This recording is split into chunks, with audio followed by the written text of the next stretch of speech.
Bismillahirrahmanirrahim. Assalamualaikum warahmatullahi wabarakatuh. Selamat datang kembali teman-teman semuanya. Sekarang kita masuk ke topik yang selanjutnya. Kalau yang kemarin kita sudah bahas tentang perusahaan multinasional, yaitu perusahaan yang memang berdiri tidak hanya di dalam negeri, tetapi juga sudah merambah melakukan ekspansi ke luar negeri. Terus juga kita bahas tentang bentuk-bentuk bisnis internasional apa saja, mulai dari kegiatan ekspor impor sampai yang memang perusahaan tersebut ingin mendirikan cabang perusahaan di negara lain gitu. Nah sekarang yang tidak kalah pentingnya lagi, topik ini akan membahas tentang aliran kas pendanaan secara internasional. Karena kita bahas keuangan internasional, tentunya aliran kas ini adalah hal yang penting karena dalam melakukan transaksi perdagangan pasti ada aliran kas, baik itu aliran kas masuk maupun aliran kas keluar. Nah, bagaimana aliran kas yang ada di perusahaan multinasional jadi yang keuangan yang sifatnya itu sudah ke luar negeri gitu, transaksinya seperti apa? Kita akan bahas satu persatu di sini. Jadi langsung saja, hal terutama yang terpenting dari aliran kas internasional itu adalah balance of payment atau neraca pembayaran.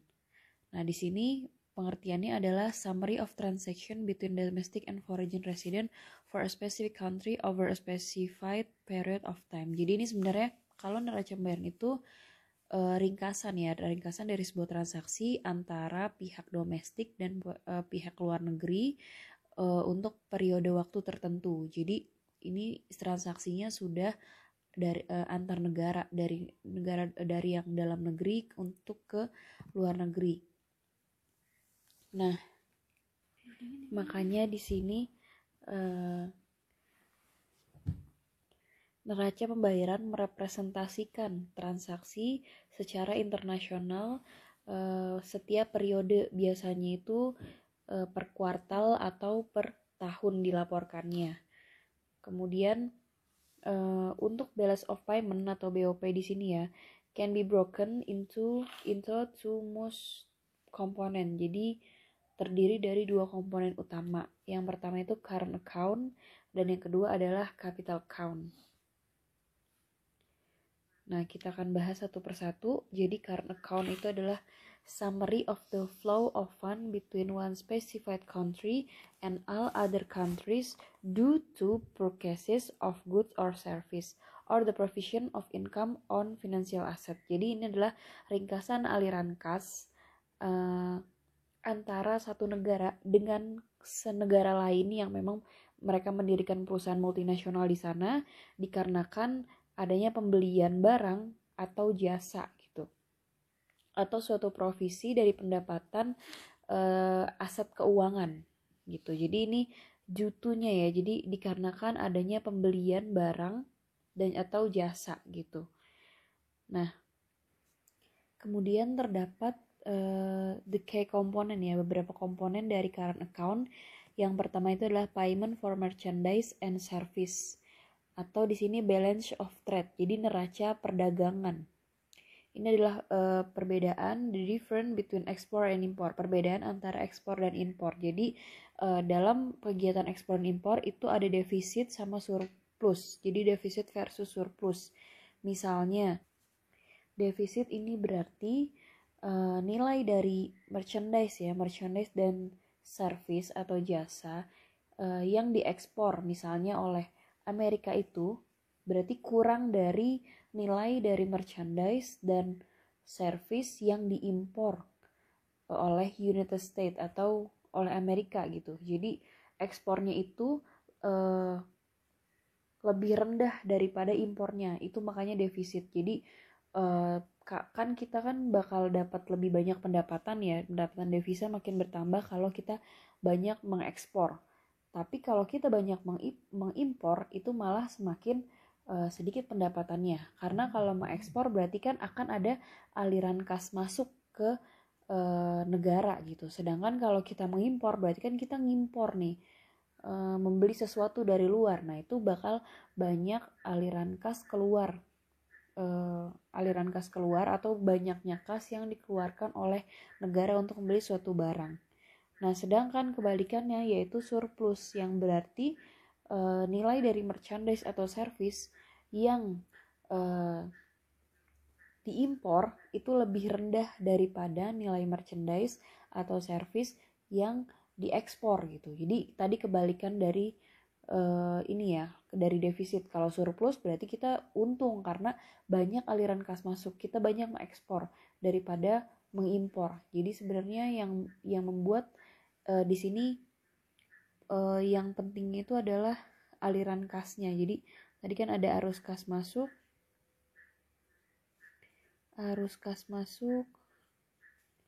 dan keluar.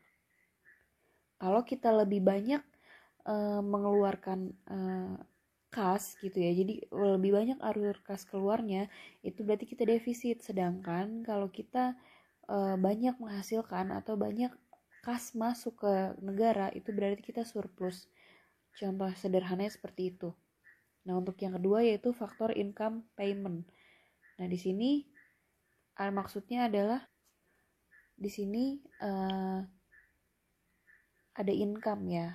Nah, income di sini bisa berupa interest, bunga atau dividen payment atau pembayaran dividen yang diterima oleh investor on foreign investment in financial asset. Jadi ini sifatnya yang pendapatan yang berasal dari sekuritas gitu. Bisa berupa pendapatan bunga maupun pembagian dividen. Kalau bunga kan bisa aja berarti dari obligasi atau surat berharga.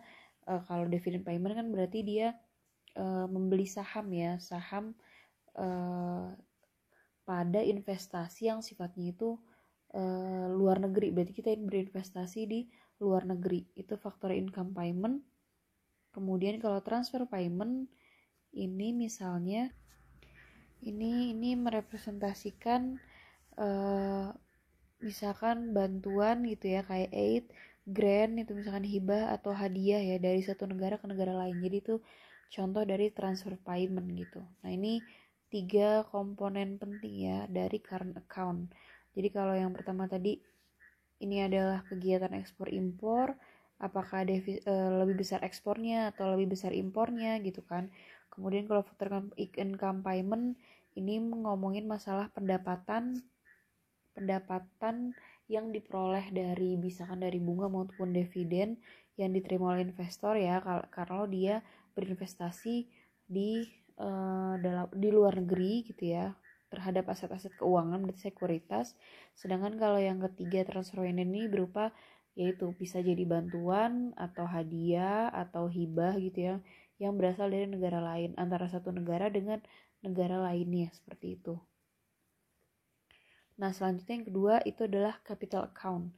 Nah, pengertian capital account di sini adalah a summary of the flow of funds resulting from the sale of asset between one specific country and all other countries over a specific period of time. Jadi ini aliran kas yang dihasilkan ya dari resulting from the sale of asset. Jadi yang dihasilkan dari penjualan suatu aset. Penjualan antar aset ya, antar satu negara dengan negara lainnya pada periode waktu tertentu. Jadi ini sales ini ya, intinya di sale of asset between one specific country and another country gitu. Sale of asset. Kemudian ada beberapa komponen dari capital account. Contohnya di sini untuk capital account komponennya terdiri dari direct foreign investment, kemudian portfolio investment, dan other capital investment. Jadi ini komponen dari capital account. Jadi dia fokus kepada penjualan suatu aset ya, yang dilakukan antara satu negara dengan negara lain. Nah, di sini misalkan contohnya direct foreign investment yaitu the investment in fixed asset in foreign countries that can be used to conduct business operation.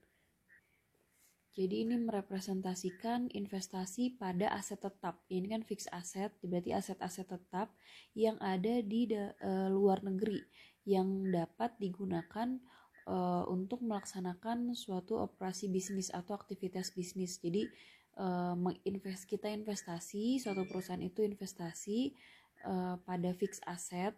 Kalau fixed asset kan bisa berupa tanah, bangunan, gedung gitu ya, yang ada di luar negeri yang bisa digunakan untuk menjalankan aktivitas perusahaan. Jadi investasi secara langsung, makanya di sini disebut direct foreign investment. Kemudian yang kedua itu adalah portfolio investment, yang berarti jadi investasi pada aset-aset yang sifatnya long term nih, yang sifatnya long term, aset-aset keuangan yang sifatnya long term antar negara gitu ya, karena di sini portfolio investment berarti kita menginvestasikan beberapa aset keuangan, karena di sini portofolio jadi tidak hanya satu aset yang diinvestasikan, dan yang diinvestasikan itu adalah aset keuangan yang ada di negara lain gitu, that don't affect the transfer of control, jadi tidak berpengaruh terhadap transfer of control gitu. Jadi misalnya perusahaan apa ya contohnya, misalkan kayak perusahaan Apple, sahamnya ya, bukan ya perusahaan, tapi kan biasa jual belinya dengan saham misalnya, karena di sini kan investasi pada aset keuangan. Jadi misalkan contohnya saham gitu, pakai ada perusahaan beli sahamnya Apple gitu kan. Nah yang beli itu adalah misalkan saham Apple kan dari Amerika. Nah yang beli itu misalkan yang beli itu Inggris gitu. Jadi saham Apple dibeli sama UK. Nah ini tidak merubah kontrol dari company. Jadi kita seperti beli saham biasa aja gitu. Tapi misalkan kita beli saham yang ada dalam negeri ya, misalkan kita beli saham Astra gitu. Jadi kan itu tidak memindahkan kontrol, berarti kontrol kita terhadap perusahaan kan. Jadi contohnya kayak gitu juga. Tapi ini yang beli adalah antar negara. Jadi antara US misalkan, berarti kan kalau Apple berarti US kan, US sama UK gitu. Tapi tidak bukan berarti memindahkan kontrol dari US ke UK gitu. Ini hanya membeli sahamnya aja, tapi yang beli memang negara lain gitu. Jadi saham Apple dibeli sama perusahaannya UK gitu. Itu disebutnya portfolio investment. Jadi tidak mempengaruhi transfer of controlnya. Jadi kontrolnya perusahaan gitu. Nggak berpindah tangan gitu. Kita hanya beli saham perusahaan itu. Kemudian other capital investment itu transaction involving short-term financial asset such as money market securities between country. Jadi ini kalau yang portfolio investment itu sifatnya jangka panjang atau long term. Kalau yang capital investment ini sifatnya short term atau jangka pendek. Jadi investasi pada aset keuangan yang sifatnya jangka pendek. Contohnya misalkan kayak pasar uang gitu. Di pasar uang tapi antar negara gitu. Jadi tidak hanya dalam satu negara tetapi di antar negara. Sebenarnya pada dasarnya sama seperti investasi di long term, tapi yang bedanya di sini long term, portfolio investment itu long term sifatnya, contohnya kayak saham, obligasi dan sebagainya, sukuk gitu ya. Nah kalau other capital investment ini sifatnya short term, jadi memang yang pasar uang, jalan tuh temponya itu kurang dari 1 tahun, hanya berapa bulan, 3 bulan, 6 bulan dan sebagainya, dan diperdagangkan antar negara gitu ya. Itu yang bedainnya itu. Nah selanjutnya international trade flow factor. Jadi ada beberapa faktor yang mempengaruhi aliran perdagangan internasional. Coba kita lihat satu persatu. Yang pertama yaitu impact of inflation. Jadi kita akan terkena dampak dari inflasi. Apa nih dampaknya dari inflasi? Jadi misalnya high local inflation will push consumer and corporation within the country likely to purchase more goods overseas, and countries export to other will decline. Jadi untuk negara-negara yang memang inflasinya itu tinggi gitu ya, itu pasti akan mendorong konsumen dan perusahaan itu di dalam negeri, jadi di dalam negara tersebut, untuk membeli barang atau jasa di luar negeri.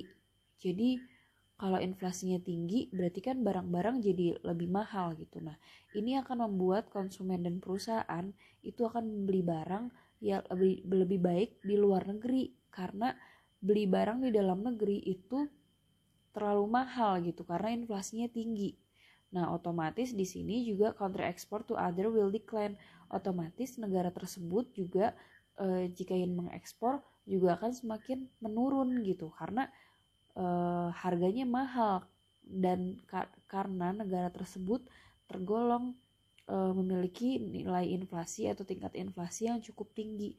Makanya akhirnya konsumen, orang-orang yang di negara tersebut dan perusahaan yang ada di negara tersebut lebih baik memilih membeli barang di luar negeri daripada harus beli di dalam negeri yang harganya lebih mahal karena adanya inflasi yang tinggi.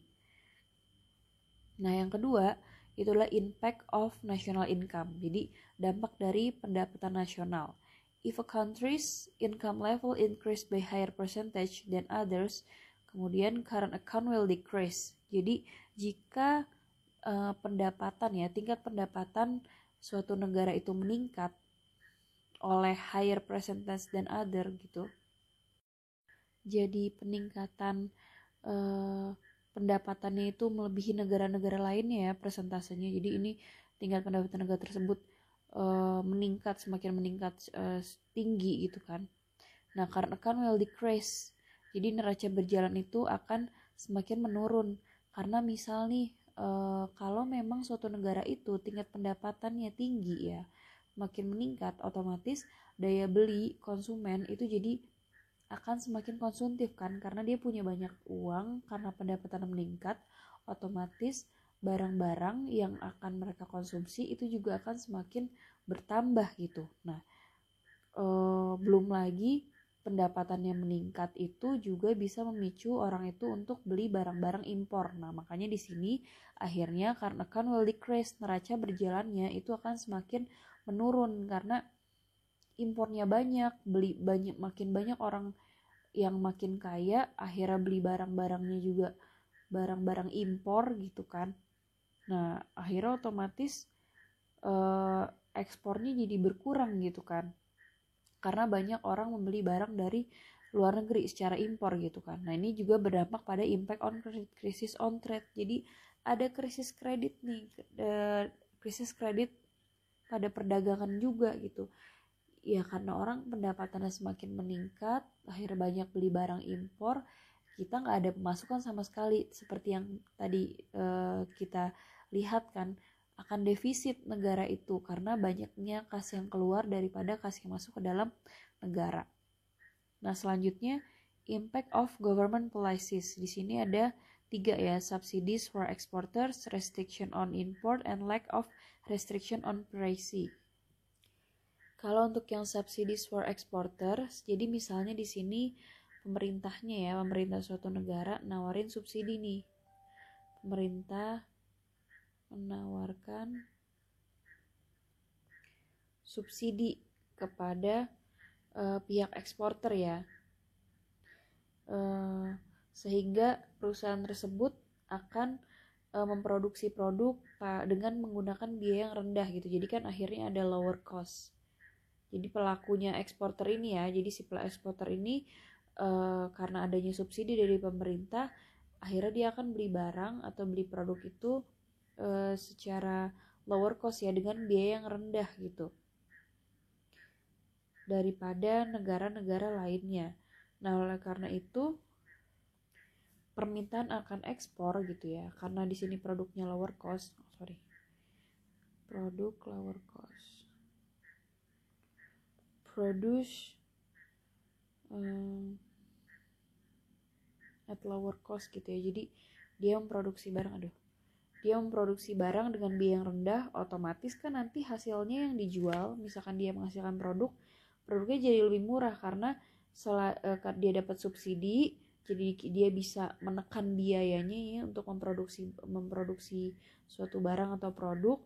Nah, otomatis yang dijualkan ke luar negeri untuk diekspor itu harganya akan semakin murah. Nah, akhirnya kan banyak pihak luar yang membeli barang tersebut karena biayanya lebih rendah gitu. Nah, ini istilahnya campur tangannya government ya, kebijakan pemerintah untuk mensubsidi para eksporter supaya bisa menambah arus kas masuk lah kalau ternyata barangnya atau produk yang diekspor itu laku terjual banyak gitu, akhirnya banyak arus kas masuk. Ini salah satu bentuk subsidi dari pemerintah. Kemudian yang kedua itu adalah pembatasan impor, restriction on impor. Jadi pemerintah juga bisa melakukan kebijakan untuk membatasi impor. Jadi meningkatkan ekspor supaya arus kas kita bertambah gitu ya, arus kas masuknya. Kemudian menekan impor, jadi membatasi impor-impor yang ada di negara tersebut. Jadi mungkin ada beberapa barang yang tidak boleh dilakukan impor gitu. Karena kan tadi kalau impor itu berarti mengeluarkan kas kan ya. Beda sama kalau ekspor kita dapat kas masuk. Kemudian ketiga itu adalah lack of restriction on piracy. Nah ini yaitu kurangnya pembatasan terhadap pembajakan gitu. Nah ini kan sangat-sangat menjadi hal yang harus diperhatikan ya, adanya pembajakan suatu barang gitu ya antar negara. Nah ini hal yang harus diperhatikan gitu ya, adanya pembajakan. Jadi pemerintah juga bisa campur tangan terhadap keterbatasan atau kurangnya batasan terhadap piracy itu pembajakan gitu ya. Kemudian selanjutnya, faktor lainnya dari yang pengaruhi arus kas perdagangan internasional yang yaitu impact of exchange rate. Jadi ini juga menjadi perhatian ya, exchange rate, karena kan kita bertransaksi dengan menggunakan mata uang yang berbeda gitu antar negara. Nah ini juga akan memiliki dampak ya, exchange rate itu yaitu the movement of currency value across countries are through the use of exchange rate. Karena kan mata uang atau currency itu ya sifatnya berfluktuasi gitu ya. Ada depresiasi, apresiasi nilai mata uang. Misalkan dolar naik atau dolar menurun gitu. Ini kan pergerakannya itu sangat intens gitu ya. Naik turunnya itu sangat cepat. Makanya di sini dalam transaksi internasional, exchange rate ini menjadi hal yang patut diperhatikan karena adanya fluktuasi yang sangat besar setiap saat ya. Karena adanya dari dorongan pasar dan dorongan pemerintah di negara tersebut. Ya bisa jadi ada isu apa atau ada kabar apa yang membuat mata uang tersebut menjadi melemah atau menguat gitu. Ini juga bisa menjadi faktor. Kemudian interaction factors.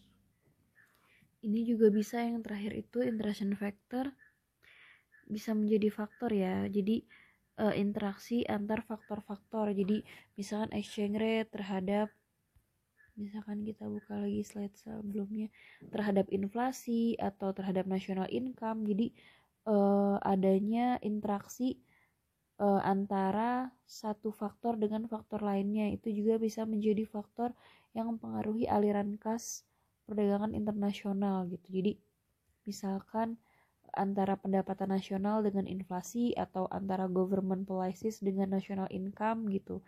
Itu juga bisa menjadi faktor yang mempengaruhi gitu, yang saling mempengaruhi. Jadi interaction faktornya.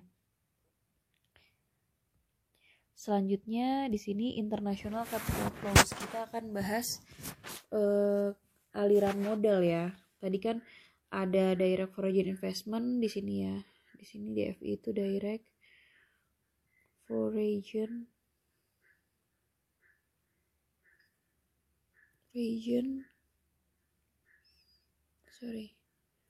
investment. Nah, di sini ada beberapa faktor yang mempengaruhi dampak investasi langsung ya. Jadi investasi yang tadi langsung membeli aset tetap, fix asetnya suatu barang bisa menjadi bangunan, tanah gitu ya, gedung gitu kan. Nah, di sini faktor-faktor yang mempengaruhi DFI yang pertama itu change in restriction. Jadi perubahan pada pembatasan. Jadi semakin maraknya DFI ini ya, Direct Foreign Investment, itu bisa merubah batasan kebijakan atau aturan yang ada dalam suatu negara. Jadi misalnya karena Direct Foreign Investment ini bisa jadi menguntungkan negara tersebut ya, karena misalnya dengan pendirian suatu perusahaan luar negeri itu bisa meningkatkan value dari negara tersebut gitu. Jadi otomatis artinya kalau banyak investasi dari asing yang masuk bisa jadi meningkatkan pendapatan di negara tersebut gitu, atau memajukan negara tersebut baik dari teknologinya atau dari transfer knowledge-nya, ilmunya gitu, karena otomatis yang tadinya negara tersebut misalkan tertutup atau aturan-aturan atau batasan setiap negara yang mau investasi di negara tersebut itu ketat gitu kan. Nah ini bisa menjadi ada perubahan ya, kelonggaran. Jadi makin banyak misalkan dilonggarkan gitu ya aturan batasannya, ya pada akhirnya banyak orang yang menanamkan investasi di sana, beli fix aset di sana, beli bangunan, beli tanah, beli gedung di sana. Otomatis ya akan negara tersebut bisa jadi maju teknologinya, knowledge-nya, SDM-nya gitu. Nah ini positifnya seperti itu ya, karena pembatasan itu dilonggarkan dikibatkan ada direct foreign investment, ada negara yang mau investasi di negara itu gitu. Tapi juga pasti jangan terlalu longgar, karena ya pada akhirnya misalkan terlalu dominan asing, ya kita bisa jadi kehilangan kontrol di negara tersebut seperti itu kan. Yang kedua yaitu privatization. Jadi ini kan bentuk ini ya, menjualkan. Kalau privatisasi kan menjualkan suatu aset yang sifatnya tadi umum menjadi kepemilikan secara individu gitu. Jadi menjual aset umum untuk dibeli sama individu atau pribadi. Jadi misalnya kayak suatu negara itu punya aset, kemudian aset tersebut dijualkan ke negara lain dan menjadi milik negara tersebut gitu. Itu diprivatisasi gitu ya. Sebenarnya kalau dilihat dari secara kelihatan dari pengertiannya, berarti kan jual aset negara tersebut gitu. Ya sebenarnya ada dampak negatif, ada dampak positifnya. Ya kalau kita lihat dari dampak positifnya, privatisasi mungkin negara tersebut menjualkan asetnya ke negara lain gitu ya, menjadi milik negara lainnya itu untuk memajukan atau meningkatkan nilai dari aset tersebut gitu. Itu bisa jadi dampak positifnya gitu. Misalkan memang dibeli sama negara yang lebih dari segi aset banyak gitu kan. Terus daripada nilai aset ini semakin menurun, ya udah diprivatisasi saja, jadi dijual ke pihak pribadi atau individu gitu ya, untuk dibesarkan gitu, atau dinaikkanlah nilai aset tersebut gitu. Itu contoh dari privatisasi. Kemudian yang ketiga itu potential economic growth. Jadi adanya potensi untuk ekonomi itu tumbuh gitu karena adanya investasi dari asing. Nah ini sekali lagi ada dampak negatif dan juga dampak positifnya. Pasti ada negatif, ada kelebihan dan kekurangannya ya. Bisa jadi memang banyaknya direct foreign investment ini meningkatkan pertumbuhan ekonomi. Jadi ekonomi di negara tersebut bisa semakin berjalan gitu karena semakin meningkat, pertumbuhannya semakin meningkat gitu. Kemudian ada tax rate di sini, pasti ada pajak, ada yang mempengaruhi pajak di sini, dan juga exchange rate karena tadi ya perdagangan internasional pasti ada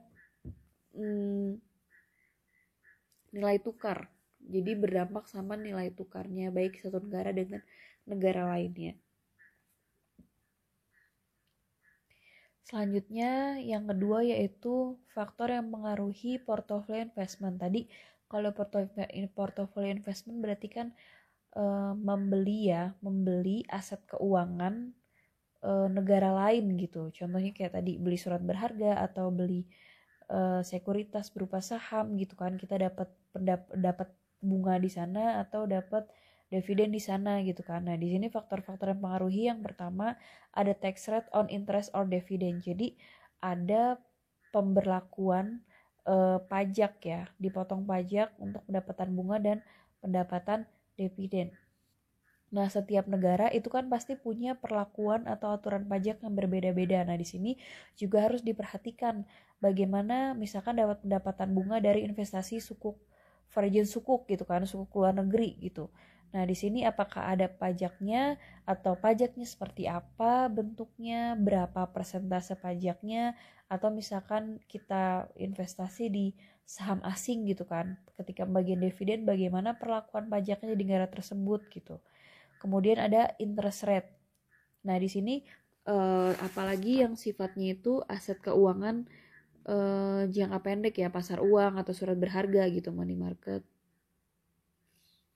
Contohnya di sini atau sukuk, bond gitu ya, obligasi.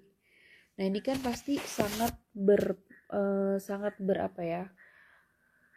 Berpengaruh sama interest rate ya. Lihat dari suku bunganya gitu. Nah, ini juga bisa jadi pertimbangan bagaimana suku bunga di negara tersebut. Misalkan di Indonesia berarti kan BI rate gitu ya. Pasti mengacunya pada BI rate. Atau misalkan kayak Libor gitu kan. Ini kan suku bunga yang ada di luar negeri sana, namanya Libor gitu. Kemudian juga exchange rate. Nah, ini lagi-lagi exchange rate juga akan mempengaruhi mata uang ya, nilai tukarnya seperti apa antar negara. Nah, kemudian di sini ada agensi yang promote international flow. Jadi ada beberapa agensi-agensi yang memfasilitasi ya transaksi maupun perdagangan internasional gitu. Di sini agensi-agensi yang mendukung ada IMF, International Monetary Fund, ada World Bank, kemudian World Trade Organization, ya banyak ya, International Financial Corporation, International Development Association, BIS, Bank for International Settlement. Ini lebih ke banking ya, aturan-aturan perbankan secara internasional, Regional Development Agencies. Nah, di sini IMF ya, kita pasti tahu IMF itu adalah suatu lembaga keuangan sifatnya internasional gitu ya. Jadi ini organisasi internasional yang tugasnya itu ya mengatur sistem finansial global gitu dan menyediakan pinjaman kepada anggota-anggota dari IMF apabila negara-negara anggota tersebut mengalami masalah atau kesulitan keuangan. Jadi misinya tuh membantu negara-negara anggota yang memiliki masalah keuangan, misalkan kayak krisis gitu kan. Dulu kan emang Indonesia waktu krisis 98 itu juga minta bantuan dari IMF. Nah, di sini ada pro kontranya juga ya IMF ini. Jadi intinya sebenarnya itu lembaga yang membantu ini ya keuangan anggota yaitu ya negara-negara yang tergabung yang masuk ke dalam IMF gitu. Tapi ya syaratnya juga ya setelah kita dapat bantuan dari IMF ya kita harus menaati kebijakan-kebijakan yang dibuat sama IMF gitu. Jadi di sini mayor objektifnya jadi tugas utamanya promote cooperation among countries or international monetary issue. Jadi mempromosikan corporation gitu. Mempromosikan perusahaan kepada negara-negara lain ya terhadap international monetary issue. Jadi terhadap isu kebijakan moneter internasional gitu. Kemudian promote stability in exchange rate. Jadi mereka berusaha untuk menjaga kestabilan nilai tukar gitu. Kemudian provides temporary fund to member countries attempting to correct imbalance of international payments. Jadi tadi ya mengasih bantuan kalau neraca perdagangannya itu nggak seimbang gitu kan. Jadi contohnya kayak tadi, kalau suatu negara mengalami kesulitan keuangan, ya bisa ditalangin lah sama si IMF ini sebagai lembaga bantuannya gitu. Kemudian promotes free mobility of capital funds across country. Jadi uh, jadi dia juga membantu ya, istilahnya kayak apa ya, memfasilitasi aliran dana antar negara gitu ya, pergerakan aliran dana antar negara. Kemudian promotes free trade, jadi dia juga promote gitu perdagangan secara bebas gitu, secara perdagangan bebas. Jadi intinya ya bolehlah perdagangan antar negara secara bebas. Ya di bawah ketentuan-ketentuan dari IMF pastinya. Selanjutnya ada World Bank ya. Jadi lebih dikenal sekarang namanya Bank Dunia atau World Bank. Jadi dulu itu namanya International Bank for Reconstruction and Development. Jadi ini tugasnya atau dia ini aktivitasnya to make loans to countries in order to enhance economic development. Jadi ya sama ya. Jadi dia ngasih pinjaman nih. Di aktivitasnya atau tugasnya objektif utamanya itu memberikan pinjaman kepada negara-negara dengan tujuan untuk mendorong pertumbuhan ekonominya gitu. Jadi mereka ya mendukung negara tersebut dalam pembangunan ekonomi. Makanya akhirnya diberikan pinjaman gitu. Nah, ini sifatnya jangka panjang ya. Jadi pemberian pinjaman yang memang sifatnya jangka panjang karena tujuannya itu untuk enhance economic development. Jadi memajukan pertumbuhan ekonomi ya suatu negara. Nah, kemudian selanjutnya nih masih macam-macam ya. Ada WTO atau World Trade Organization. Itu adalah lembaga ya, organisasi perdagangan internasional. Jadi ini lebih kepada aktivitas perdagangan internasional. Aktivitasnya berarti mengatur transaksi internasional ya, transaksi perdagangan internasional. Jadi dimulai dari negosiasi, kemudian bagaimana transaksinya dan sebagainya itu diurus oleh WTO atau World Trade Organization. Nah, selanjutnya ada International Financial Corporation. Jadi di sini established to promote private enterprise within country. Jadi ini lebih kepada mendorong pertumbuhan private enterprise. Jadi perusahaan-perusahaan swasta yang ada di dalam negara-negara gitu. Jadi dia lebih kepada mendorong pertumbuhan perusahaan swastanya gitu. Jadi memanfaatkan perusahaan-perusahaan swasta gitu ya, yang tujuannya untuk pembangunan ekonomi. Nah, ini diurusi oleh International Financial Corporation gitu. Selanjutnya ada International Development Association atau IDA. Nah, ini aktivitas utama to make loans for countries development, similar to World Bank, but the qualification for loan is lower. Jadi mirip sama aktivitasnya World Bank tadi ya. Jadi ngasih pinjaman untuk ke negara-negara dengan tujuan untuk pembangunan ekonomi. Jadi mirip, tapi kualifikasinya misalkan kayak prosedur pinjamannya itu lebih rendah ya, spesifikasinya lah, kualifikasinya gitu. Jadi mungkin lebih gampang prosedurnya, tidak terlalu banyak dibandingkan dengan World Bank. Jadi lebih rendah lah dalam hal prosedur peminjamannya seperti apa gitu. Selanjutnya ada Bank for International Settlement. It facilitated cooperation among countries with regard to international transaction. Jadi ini lebih kepada memfasilitasi ya perusahaan-perusahaan antar negara dalam menanggapi transaksi internasional. Nah, ini khusus banyak kebijakannya yang mengarah kepada kebijakan perbankan seluruh dunia gitu. Jadi ini aturannya dimulai dari misalkan penetapan modal gitu. Jadi harus berapa memegang modal bank itu, bisa juga dengan bagaimana perlakuan modalnya, harus seperti apa standar permodalan, standar manajemen resiko bank dan sebagainya. Itu banyak aturan yang memang dibuat sama BIS ini, Bank for International Settlement. Ini pusatnya di Basel ya, jadi karena dibuatnya atau dibentuknya itu di Basel Swiss. Selanjutnya ada Regional Development Agencies. Jadi other agencies with regional objective relating to economic development.